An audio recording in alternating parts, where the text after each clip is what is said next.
Overseer's log, south of Vault 76. I knew this wasn't going to be the Appalachia I remembered, but...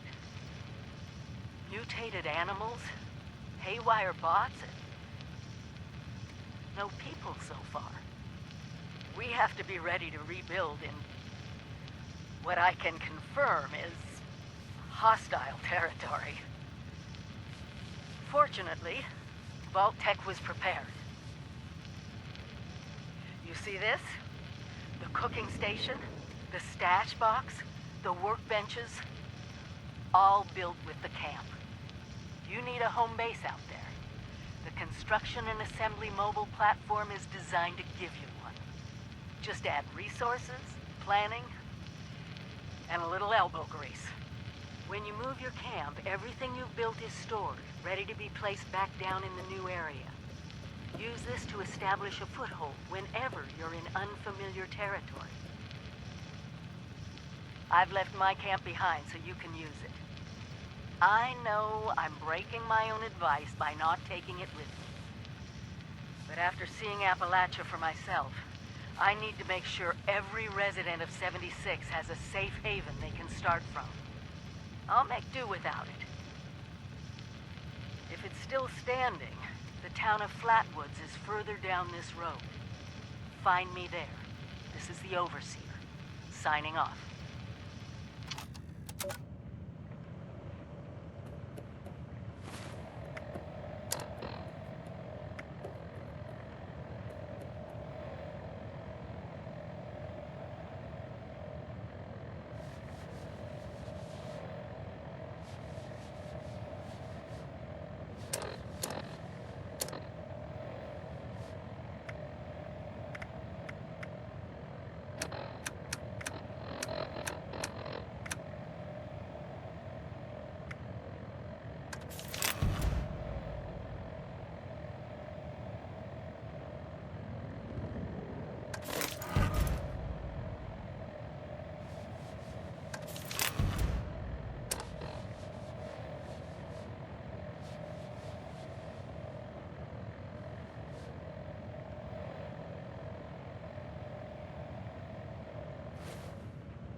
Glad to hear Vault Tech actually took care of some of their people.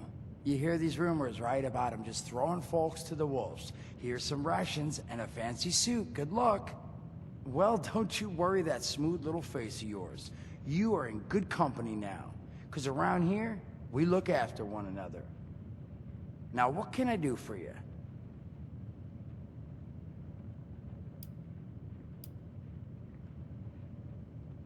Allergies.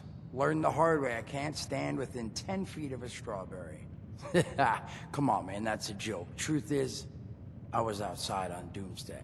Now you see, I drove security, and I was coming back from a pickup in the truck when I feel this rumble, and then quiet. Then a whole lot less quiet. And the truck was hit with this wind, and it was like someone dropped a hurricane on it. I can hear it battering the truck. Bang, bang, bang, like it's got a grudge against it. And then I unlocked the door and into the back, and then bang, I wake up, man, and it's crazy. Somehow, in the back of the truck, alive and kicking. All it cost me was my skin and any opportunity for someone liking me for anything other than my lovely personality. And that was the day I became, well, they call us ghouls. Not the most flattering name, but still, beats being vaporized.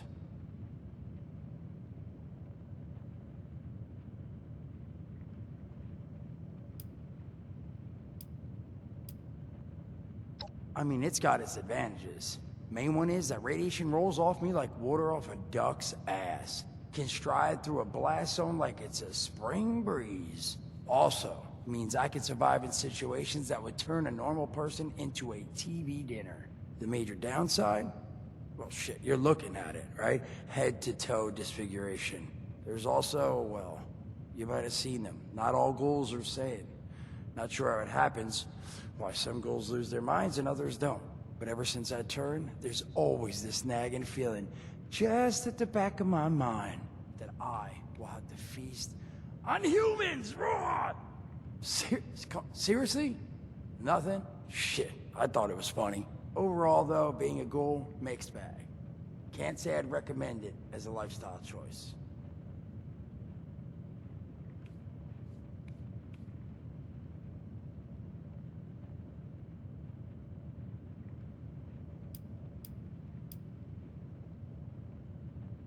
Don't have one. I'm an independent operator. When these folks need a hand or got an errand that involves running into radiation, they come to me. Rads? They don't bother me anymore. In exchange, Duchess lets me drink and doesn't bother me too much about my tab. Really, about the best sort of setup a guy in my situation could ever ask for. Of course, sitting around looking like hamburger ain't all I do. Plans work out, I'll have all the drinking money I could ever need. But that ain't what you came here to talk about. Was there something else?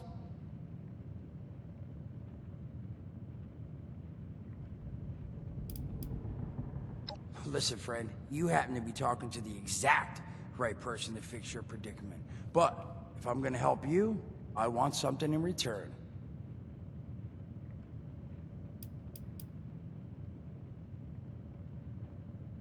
All right, listen, I got this plan. You're gonna help me get rich. See, the folks who made it big off the gold rush, they weren't the prospectors. They were the folks that sold them their shovels. Now, I don't do shovels. What I collect is knowledge. I can go all sorts of places you folks with your rad-sucking skin can't. So, I'm selling what I've got between my ear holes, and you're gonna test it for me. I made these holotapes. Now, this sets all the info I dug up about that camp doohickey you Volters got. All I'm asking is you give them a listen and let me know what you think.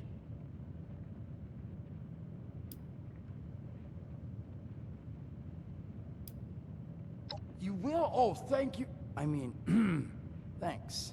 Just come back once you've taken them out for a test drive. Now, there anything else you wanted to chat about? Some other time then.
Son of a tiny fisted rat built.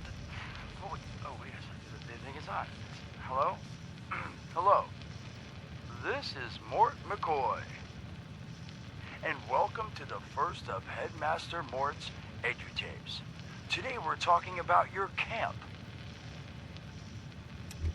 Now, former Vault resident or someone who killed a Vault resident, let's start off with the basics. Placing your camp. When plunking down your camp, C-A-M-P, that's an acronym, for the first time, remember to... Crap. Where'd that... oh, here we go. Remember to take the lay of the land. Consider the grade of the terrain, general defensibility, and proximity to your surroundings. Could that cliff edge be used to protect your flank? You bet your chops it could. Once you found the perfect spot, it's time to move on to the best part of working with your camp. Construction! Construction can be an intricate process, so a steady hand and an eye for detainment details. Damn, I had to get that one up. And eye for details are a must. You should take a moment to familiarize yourself with the camp's patented intuitive construction interface.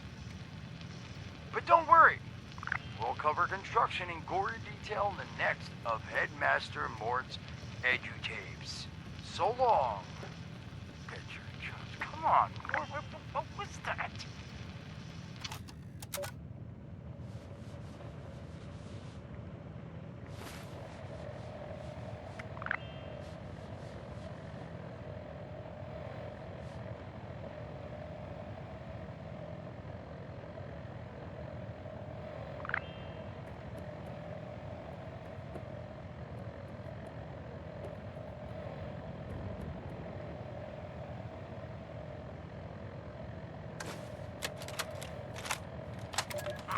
Hello, dedicated listeners.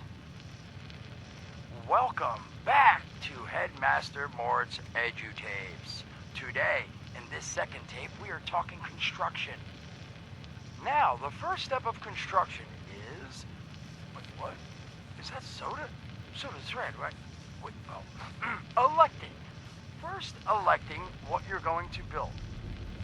Once you've made that election, it's just 3 easy questions to construction success. 1. Is the location I've selected going to work for an object of the size and shape I'm building? 2. Have I read the schematics thoroughly? And 3. Do I have all the required materials too? Who the hell bled on my notes? Saul! If I find out it was you, you're gonna bleed on... Whatever. Just finish work. Short on materials? Loot the local junkyard, mills, and warehouses for parts. Missing a critical schematic? Your local vendors might have just what you're looking for. And on that note, this has been Headmaster Mort's edutapes. See you again soon. Solomon, so help me, this better be damn. Where are you hiding?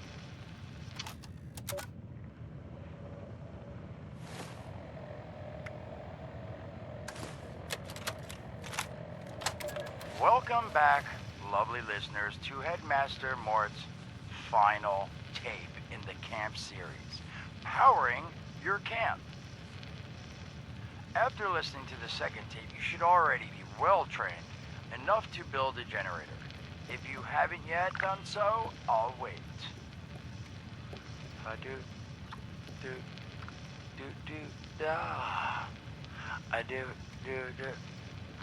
Screw it. Alright, I'll assume you nailed it. Now, generators are the heart of your camp power system. Once your generator is built, all you need to do is connect it to the object that needs power with a wire. Though, be aware, your wire will need a clear, unobstructed path to establish and maintain a direct connection.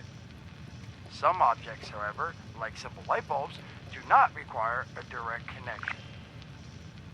All you need to do is run a wire from your generator to a power pylon. Place the power pylon near your lights, then voila! Let there be lights! Well, this has been Headmaster Mort's Camp Construction Holotapes. Please check back with Headmaster Mort himself at the Wayward to learn more about his other exciting courses, including Mort, can I still eat this? And mutations. Am I a monster now? And thanks again for listening. Ha! Nailed it!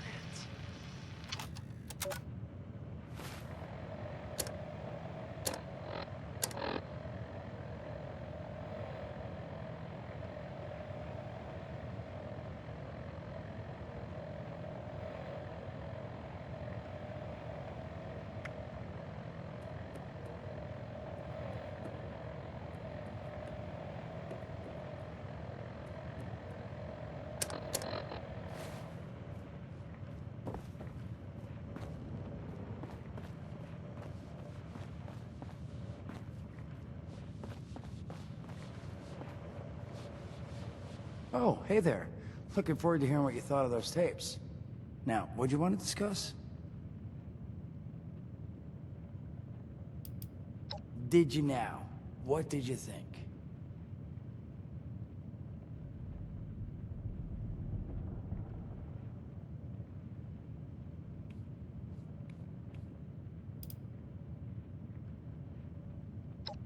That bad, huh? Well, thanks for listening to him, I suppose. Hopefully you got something out of them. Now, was there something else I could do for you?